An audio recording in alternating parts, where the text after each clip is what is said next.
Thanks for staying tuned to STL TV Live. I'm Sarah Thompson. I'm now joined by Lynnette Schuepbach, who I was talking with in the first segment, and Jaye Gregory, who's a sculptor, also joins us to talk more about Highland Art in the park. So thank you for sticking with me, and Jaye, welcome to the set, to the studio. So let's talk about, we've got, I want to be careful not to call this your artwork, because this is just miniatures of something much bigger that you're going to do. But tell me about your involvement in Art in the Park this year. Well, I will be making a life-size sculpture of a young girl drawing in chalk on the street. Okay. And those 3 pieces were studies that I sent to Lynette to pick out a pose. Okay, and so technically Jaye's your featured artist. Yes. And so tell me about that each year, how a featured artist is worked into the art fair. Well, we want to educate the community. That's the reason that we have various different artists come. And Jaye is going to talk about sculptures and how you make a mold and then cast that into a something that's a permanent art piece. And we've had muralists and we've had a clay artist that did a fountain for us. And so we're just trying to educate the community. Okay, so with the girl with the chalk, tell me what this is in actuality. This is quite small, obviously, looking at her set. This is supposed to be life-size. So what is it? Give me the dimensions and what it will actually look like. Probably about 19 inches tall. Okay. And the material that it'll be made from, Well, I'll be working in clay for the art fair, but eventually it will be hydrocal, which is a super plaster. Super plaster. So it will be strong but not permanent. We won't be able to put it outside. And no, and the patina is going to make it look as if it's bronze. Yes. And so it's going to go into the children's part of our local library, the Lewis Lotzer Memorial Library, so the children can enjoy it, and as well as the adults that are there. Is that distracting as an artist to do your artwork in public with the hundreds of people walking around, or is it really neat to see people sort of observe you in the process? It depends on what stage a thing is in. If I'm absolutely starting it from the beginning, people are a little distracting. But as I get involved, it's especially the kids. They get so excited. At the art fair in Webster, there was one little boy who kept coming back giving me suggestions.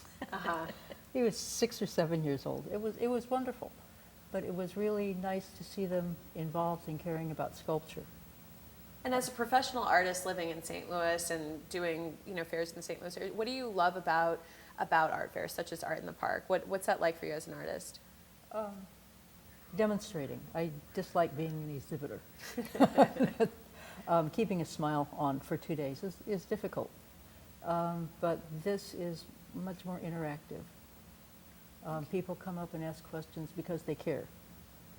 And it's a good chance for people, sometimes people will never see art made in progress. I mean, maybe if they have an art teacher that works at school, if it's a child works in a certain medium, but outside of that, a lot of people very rarely get to see art in the process. I think that's a great component. Tell me a bit more. I mean, Jaye's obviously from the St. Louis area, about some of the other artists. Are they from solely in the St. Louis metro east area or outside of that? Oh, no, we have one coming as far from Oregon, so they're coming from all across the United States, Chicago, Michigan, Wisconsin, so they're coming from all over. And there are several local artists as well, but there are from all over. We're very fortunate because to have Jaye with us at that time, because it was a grant made possible by a grant that was from the Monsanto Rural Community Arts Program through the Arts and Education Council. So we're very grateful to them for providing us the wherewithal to do that with Jaye. Yeah, no, absolutely. I mean, sponsorship is key, especially in the art world. A lot of that wouldn't exist otherwise. Is there anything else you want to add, any highlights that people can look forward to, anything that we haven't already covered? Well, it's a family-friendly event, and we really hope everyone will come out and see it. Wonderful atmosphere, very relaxed, and if they enjoy art, they'll have a great time. And you'll post, I would hope, a finished picture of Jaye's work when you're completed at some place on your website, correct? Absolutely. Please go to the website and see it. No, I'm anxious to see it because, yeah, it's amazing when you see just, a miniature here, just your sketch essentially, even though it's or even better, come out and see her. Come out and see her, exactly. Come out and see it in the process. That's and then right. go see it afterwards. Well, the information's right there on your screen. It's again Highland Art in the Park, a very well-known, prestigious, and well-attended event over in Highland, Illinois. World-class art in a hometown atmosphere, as it says right there.